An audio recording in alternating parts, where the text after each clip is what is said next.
എൻ്റെ കൺസൾട്ടേഷനിൽ ഇന്നലൊരു കുട്ടി വന്നിരുന്നു.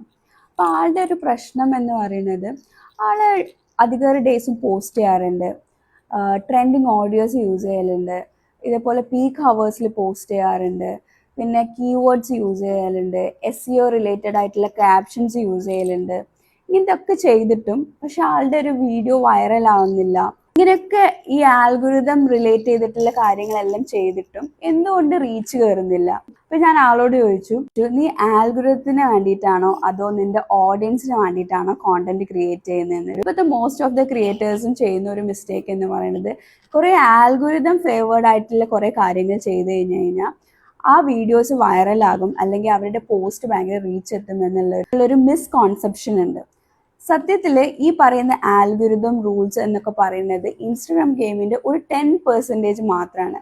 ബാക്കി 90% നിങ്ങളുടെ കോണ്ടന്റും കോണ്ടന്റ് സ്ട്രാറ്റജിയിലുമാണ് ഇരിക്കുന്നത്.